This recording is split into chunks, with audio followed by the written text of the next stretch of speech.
এই সরকার অনির্দিষ্টকাল ক্ষমতায় থাকবার যেমন কোনো অবকাশ নেই, বরঞ্চ এটা থাকতে গেলে পরিস্থিতির নিয়ন্ত্রণের বাইরে চলে যাওয়ার আশঙ্কা আছে। এই সরকার তো একটা ছাত্র জনতা, শ্রমিক জনতার যে গণ অভ্যুত্থান, তার মধ্য দিয়ে আমাদের প্রত্যেকের ব্যাপক সমর্থনের মধ্য দিয়ে এই সরকার এবছরের 8ই আগস্ট প্রফেসর ইউনূসের নেতৃত্বে সরকার গঠিত হয়েছে।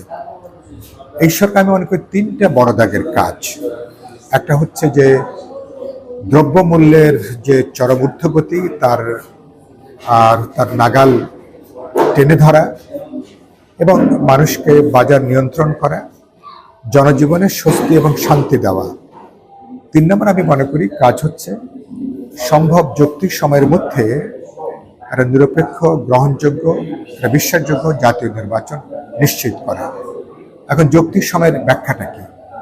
আমি মনে করি যে ইতিমধ্যে নির্বাচন কমিশন গঠন হয়েছে। নির্বাচন কমিশন অগ্রাধিকারের ভিত্তিতে ভোটার তালিকা হালনাগাদ করবার জন্য তারা উদ্যোগ গ্রহণ করবেন।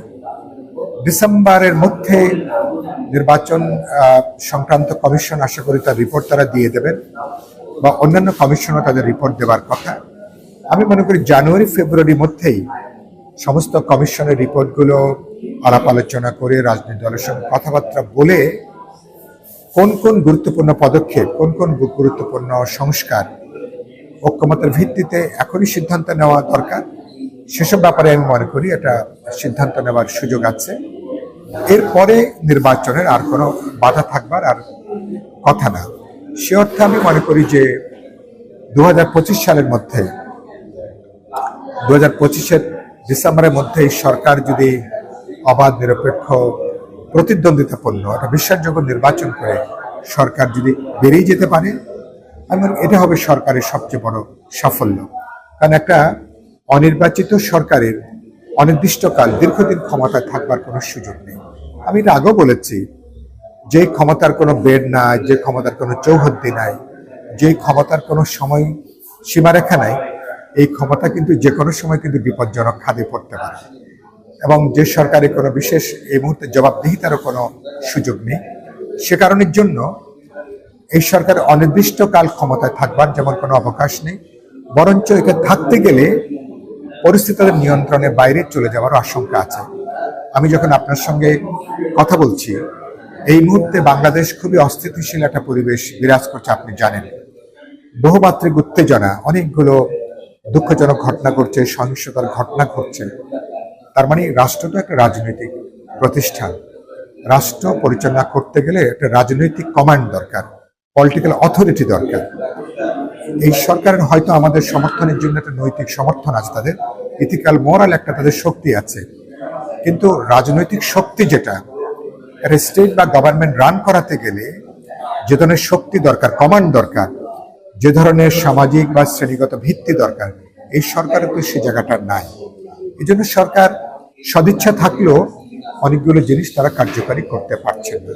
সেজন্য তাদেরও ভাবা উচিত যে তারা যে যাত্রাটা শুরু করেছেন, কবে কখন তারা এটাকে তারা থামবেন, জ্যোতি চিহ্নটা তারা কোথায় দেবেন, এবং সেটা হবে একটা জাতীয় একটা নির্বাচনের ভেতর দিয়ে। 16 বছর মানুষ যে নির্বাচনের জন্য অপেক্ষা করছে, সেই নির্বাচনকে আপনি আবারও অনির্দিষ্টকালের জন্য আপনি কিন্তু এটাকে আপনি ঝুলিয়ে রাখতে পারেন না। খেয়াল করবেন, শুধুমাত্র যদি অবাধ, নিরপেক্ষ, বিশ্বাসযোগ্য নির্বাচন হতো গত 16 বছরে, তাহলে কিন্তু হাসিনার মতন এরকম একটা ফ্যাসিজমের কিন্তু উত্থান হতো না, আওয়ামী লীগের মতন এরকম একটা দলের কিন্তু উত্থান কিন্তু হতো না। অর্থাৎ নিয়মতান্ত্রিকভাবে সরকার পরিবর্তনের পথ তারা বন্ধ করে দিয়েছে। তাহলে আপনাকে নির্বাচনটা এখানে অগ্রাধিকারের প্রশ্ন, গুরুত্বপূর্ণ প্রশ্ন। যদি এই প্রশ্ন যদি আমরা সমাধান করে যদি আমরা একটা গণতান্ত্রিক অভিযাত্রার দিকে যাত্রা করতে পারি, বাংলাদেশের আপাতত যে সংকটের অর্ধেক কিন্তু সমাধানটা কিন্তু হয়ে যায় আর কি। সুতরাং আমি মনে করি সরকারের এখন 100 দিন পার হওয়ার পরে এখন তার উচিত হবে নির্বাচন সহ গুরুত্বপূর্ণ অগ্রাধিকারের তালিকা সরকারকে প্রকাশ করা এবং রাজনৈতিক দলগুলোর সঙ্গে আলাপ আলোচনা করে নির্বাচনের নির্দিষ্ট একটা পথ নকশা সেটা তাদের প্রকাশ করা। আর সরকার যদি অনিশ্চিত থাকে, তাহলে আরো কিন্তু একটা অহেতুক সরকার বিতর্কের মধ্যে পড়বে, অহেতুক সরকারের তাদের কোনো সদিচ্ছা নিয়ে প্রশ্ন উঠবে, এমনকি তাদের হিডেন কোনো এজেন্ডা আছে কিনা এটা নিয়েও কিন্তু প্রশ্ন উঠবে। আমরা সরকার কোনো বিতর্কের মধ্যে আমরা দেখতে চাই না।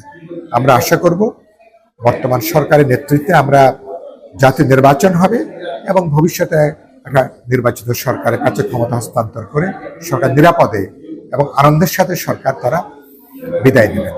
তাহলে বাংলাদেশের মানুষ অন্তর্বর্তী সরকারকে আমি মনে করি A+ দিতে মানুষ কিন্তু দ্বিধা করবে না।